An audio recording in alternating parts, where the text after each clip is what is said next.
Hello, everybody. Welcome to Trek on Tuesday. Thank you for joining us. We appreciate it. My name is Aaron. I will be your host today. Today's topic is going to be something that is probably going to affect you this summer. We're going to talk about helmets, helmet safety. There's probably a lot of different types of activities that you could participate in this summer that's going to require a helmet. Cycling, probably the main one, probably the biggest one. But there are others: skateboarding, rock climbing, things like that. Hey, if I have a cycling helmet, do I need to buy a rock climbing helmet? Do I need to buy a separate helmet? Well, probably you do. It's going to depend. That's what we're going to talk about here today. If you have any questions about helmets, please leave a comment in the chat.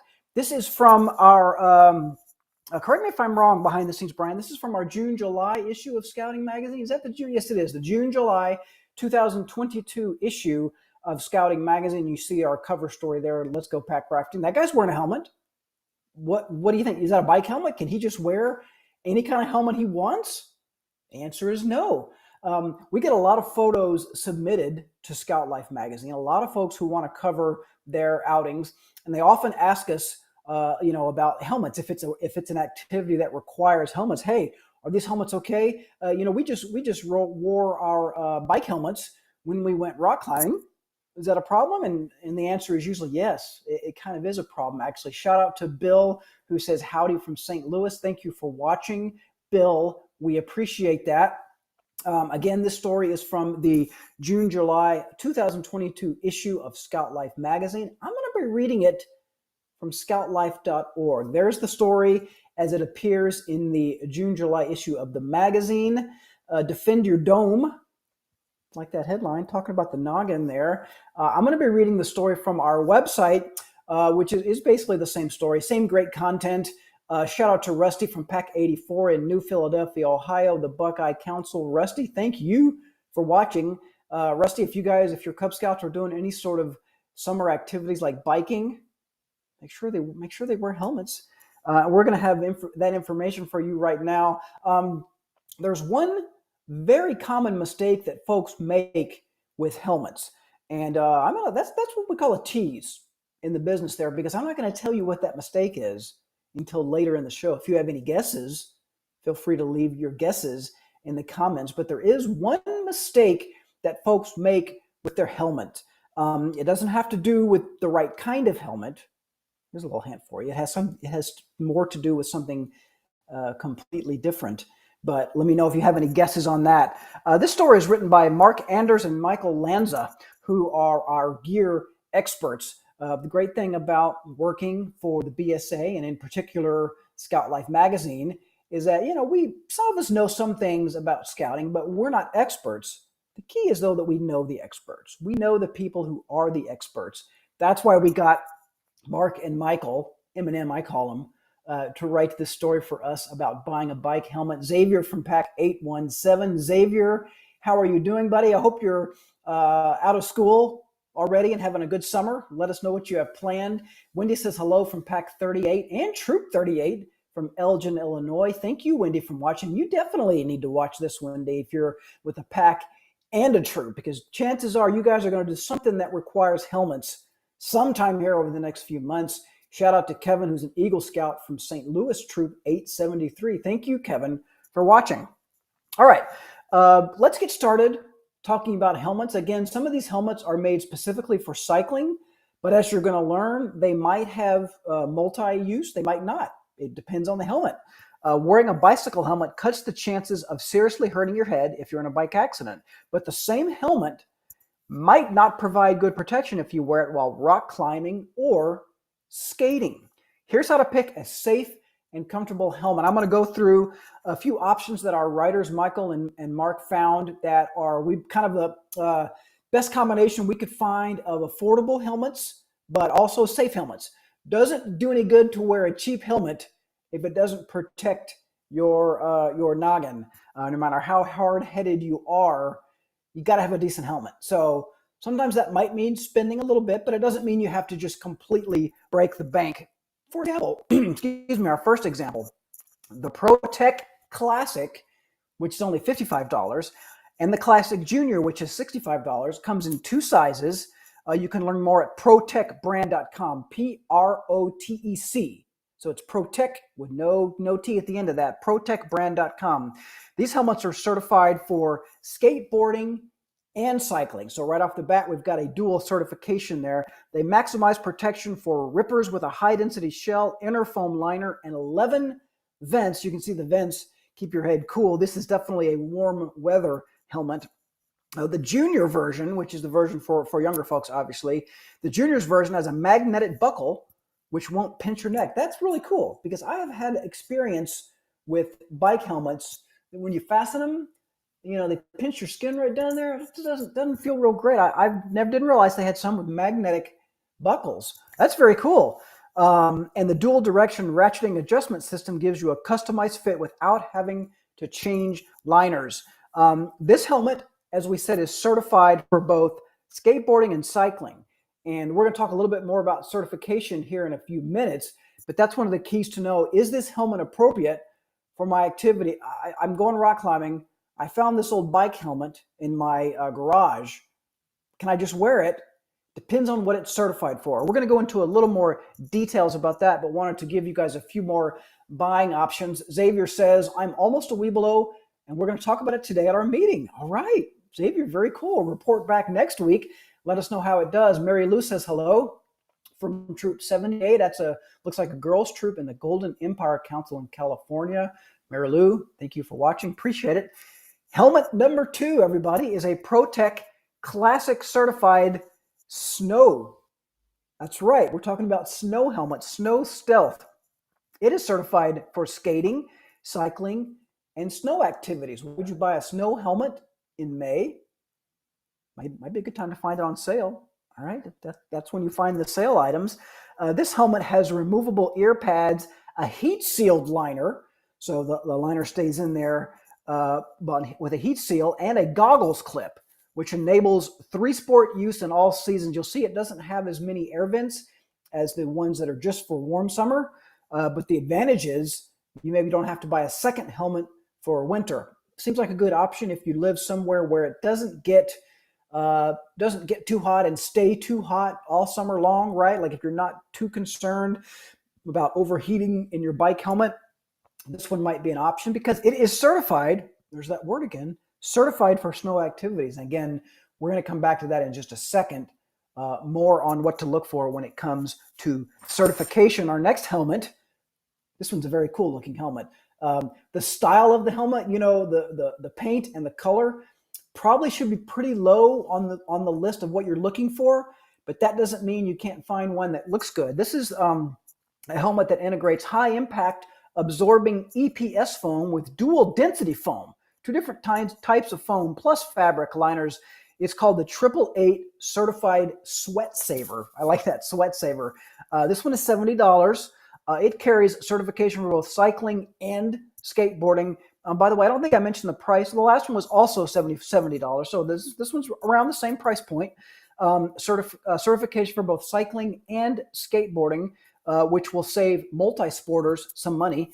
The company 888 donates a portion of sales to the Skate Park Project for the creation of public skate parks. Pretty cool there. Again, the design, the painting or whatever on the top of the helmet really should not be the primary factor in what you buy. Safety really obviously should be the primary factor, but that doesn't mean you can't find a little bit of both. I like the little rainbow design there. Very, very cool. Our next helmet is speaking of vents, this one definitely looks to me like a summertime helmet. It's called the Laser Gecko MIPS ventilated helmet. It uses an automatic fit system that enables proper fitting to your head quickly and safely without having to move a dial. It has the protection of something called MIPS, which we're going to get to that in just a second. There's the laser. That definitely looks like a biking only helmet. Not going to do you much good, I don't think, rock climbing with those huge ventilation. Not going to protect you from falling rocks and things like that. I think that's the big disadvantage there. Clearly a biking helmet there, $65. It's actually a little bit cheaper than some of the previous multi-sport helmets we listed. Not that much cheaper though. Kind of depends on your budget, I think. If you, we live down here in Texas, If you want to ride your bike during the summer, you got to be prepared to be hot, basically. This bad boy here will keep you about as cool as a helmet could possibly reasonably allow you to be. Right? Obviously, having that thing on your head with the foam underneath it, it's not like carrying air conditioning around, guys. I'm not gonna lie to you. But for safety, that's what you need. All right. Okay, so we've gone over a few different. I think that's all. Oh no, I'm sorry. I have one more helmet to go through. Sorry, behind the scenes, Brian. I almost jumped ahead there. Actually, I have two more helmets to go through. Again, the color of the helmet maybe shouldn't be your number one reason to buy it, but I like this color. The Fox Racing Youth mainframe helmet. This one is $80, so it's a little bit more expensive. It combines extended back of the head coverage, cool ventilation. You can see the ventilation there, and a lightweight fit system. It also has a removable moisture wicking liner. And again, the word MIPS protection. We're going to get to that a little bit later here. This helmet is available. This is the youth helmet we're showing you here. It is available in adult sizes. If that's something that interests you guys, $80. It's from foxracing.com. Again, this is more in the lines of a biking only helmet, as is this next helmet, which is for trail and park riders who go big and fast. You'll notice something different about this next helmet. There you go, Brian. Thank you. The Bell Super 3R. That's Bell Helmets, B-E-L-L, bellhelmets.com. It features a removable chin bar. There's the big difference with this one, right? A removable chin bar, which allows you to easily change over between a half lid for trail mountain biking and a full face helmet. In full face mode, big soft pads cushion your face, while the half lid setup has a closed ventilated fit. You know, if you're doing some heavy duty mountain biking, obviously that's increases the chance of you falling. Helmets that you wear on a road bike are designed really to protect your forehead, top of your head, the back of your head. But when you're mountain biking, there's always that chance that you're going to go flying over your handlebars, and that's when the full face protection definitely comes in handy. One more helmet to show you guys. This is a climbing helmet. For any climbing, the Black Diamond Vision, blackdiamondequipment.com. It's $140. It delivers all-day comfort thanks to a design that's highly adjustable. Now, just looking at this, you might not necessarily think, I shouldn't wear this while biking. Well, technically speaking, guys, this is a climbing helmet made for any kind of climbing. The EPS foam puck on the top of the head protects from falling rocks.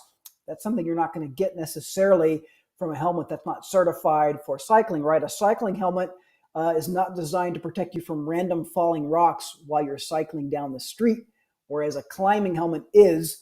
Obviously, if you're climbing, you shouldn't have someone climbing right above you that's going to knock down a rock, but you might. And who knows if there's a rock that's loose from the previous person that climbed up. Falling rocks are a thing that you have to watch out for in climbing, and this is designed to protect you from that. The EPP foam surrounding it provides side impact protection. Should you fall, should you hit your head on the side of the rock or something like that, it's the best of both worlds.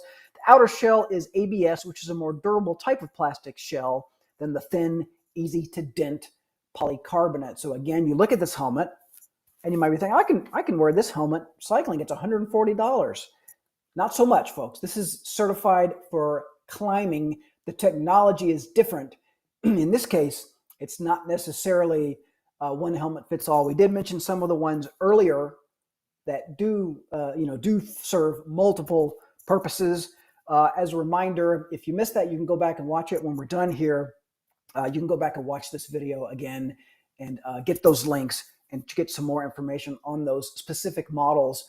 All of these chosen by our expert in gear.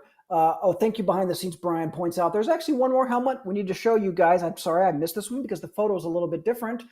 Again, talking about helmets for different sports, there are good reasons the NRS Havoc Livery helmet ranks among the most popular with kayakers and rafters. Don't forget, you got to wear a helmet when you're going whitewater. I think it's class 2 or above. Whitewater, help me out in the comments. Any of you experts on BSAs? I think whitewater class 2 or above, you got to wear a helmet.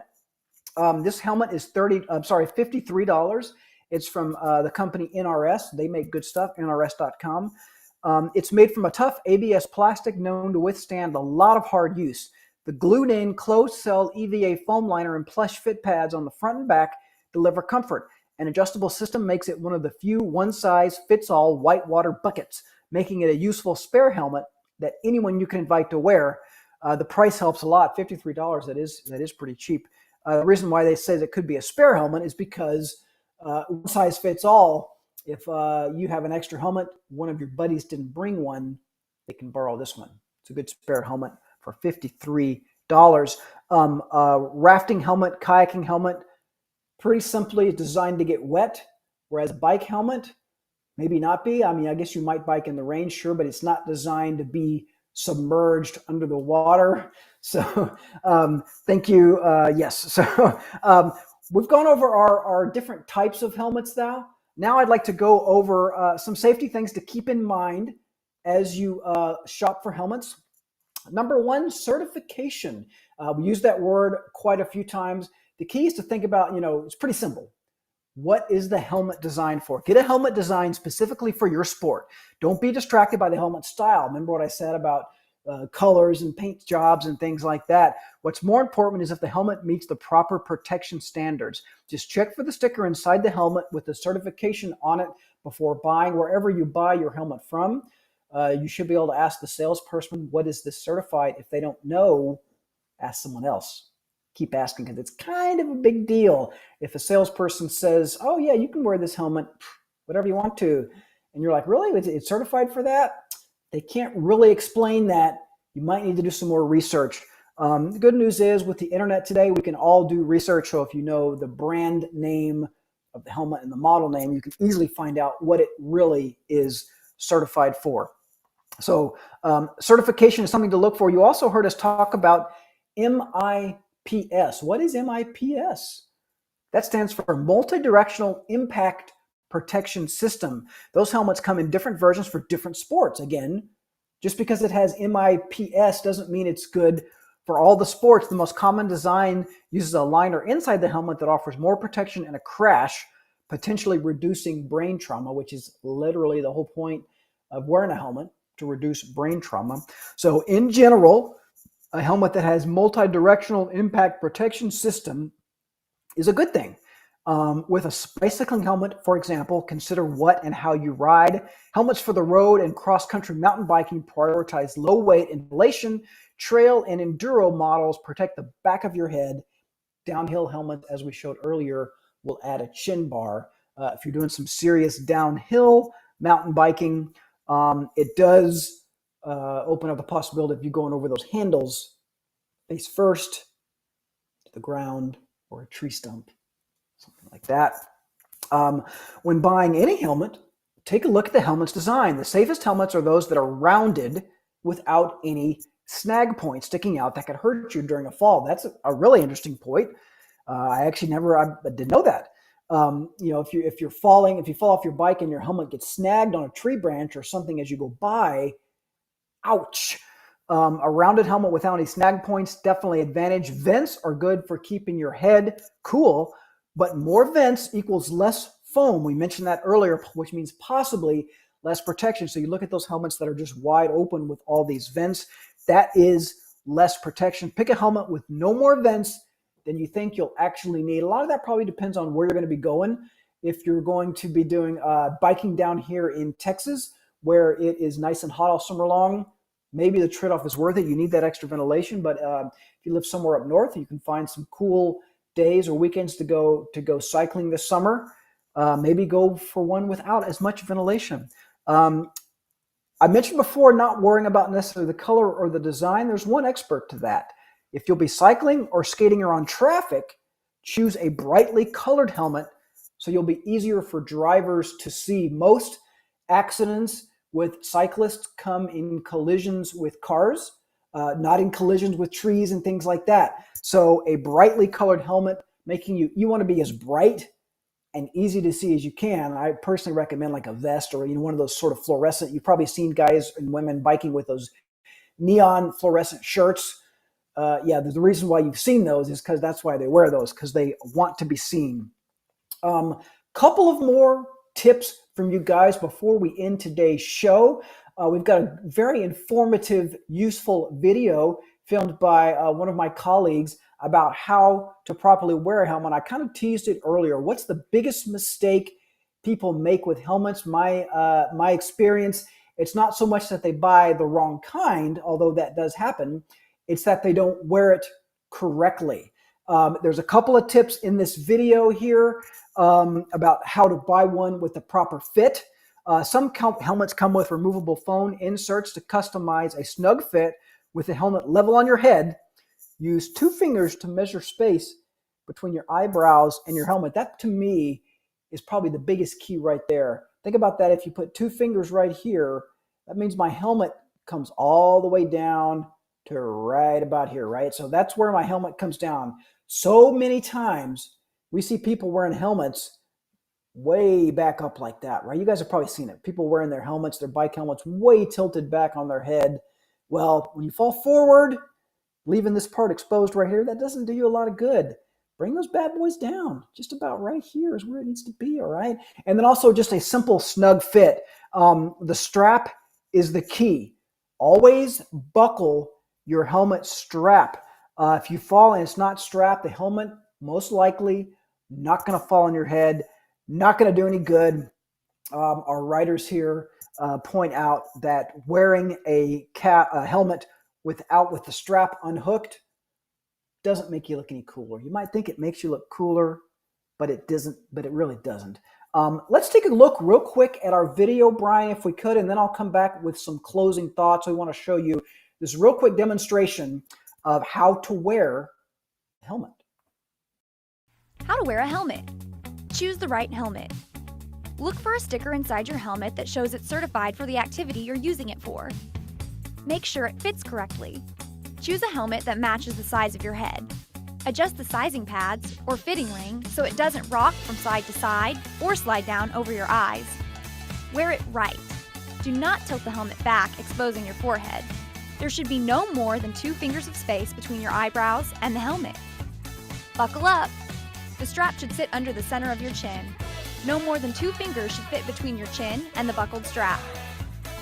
The V-straps on the side should sit under and slightly in front of your ears. Test it. Open your mouth wide, like a big yawn. If you don't feel the helmet pulling down on your head, tighten the chin strap and try again. All right, very, very cool. A couple of closing thoughts before we wrap up this episode of Trek on Tuesday. Thank you, everybody, for watching. Closing thought number 1, cost. Some high-end expensive helmets can cost several $100s. If that's in your budget, great. But we're here to say you don't have to spend that much money on a helmet to be safe. Priority is really safety, right? You can get a safe helmet like the ones we've listed here. I think the lowest one was maybe $65, and there's on up to $70, $80. Certainly, again, if you're looking for a super duper expensive helmet out there, you can find one, and it may be safe if it's certified, but you probably don't have to spend that much. And another final piece of advice we'll give you guys before we let you go: try before you buy. It's easy to buy helmets online. It's easy to buy anything online, right? Clothing, shoes, whatever, a pair of glasses, right? But really, with a helmet, having the helmet fit is critical. Try before you buy. Go to a store, try on some helmets. A local bike shop probably maybe have someone there, a salesman who can answer more questions for you. The larger big box stores probably don't have the experts. Maybe if you to lean on, we'll have helmets for you to try on. Try on helmets, see how they feel. Don't just guess your size. If you order a helmet online without trying it on, make sure you check that return policy. I think a lot of sites maybe have sizing charts and maybe has instructions on how you can measure the size of your head with tape or something like that.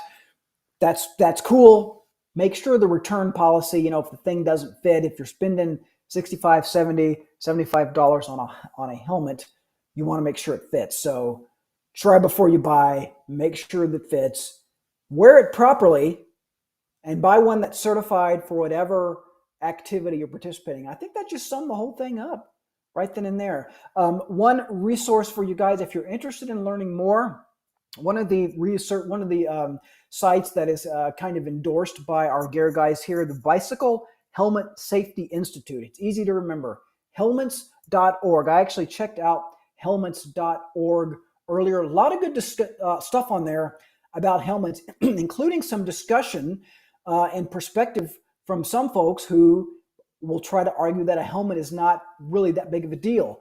The Bicycle Helmet Safety Institute and the BSA certainly feels extremely strongly that it is a big deal. But it's interesting to read the argument. Nonetheless, encourage you to check that out. I think you'll see why the statistics do not lie.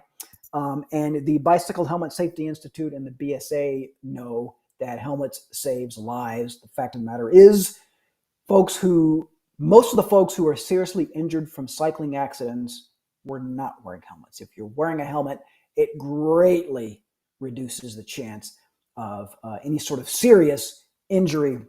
Again, you can read this story in the July 2022 issue of Scout Life magazine. You can also read it on scoutlife.org and through the scoutlife.app if that's your thing. Appreciate all you watching. Again, if you have a friend that you think would enjoy this story, tag them in the comments. Forward this to a friend. This video will live on this Facebook page probably forever and ever and ever. Thank you, everybody, for watching. We appreciate it. We'll see you. We do have Cub Chat Live coming up this Friday at 2 p.m. We're going to talk about some Cub Scout-related issues on Friday, 2 p.m. Please tune in then. Our next episode of Trek on Tuesday will be next week. Thank you all for watching, everybody. Enjoy the rest of your day. Bye-bye.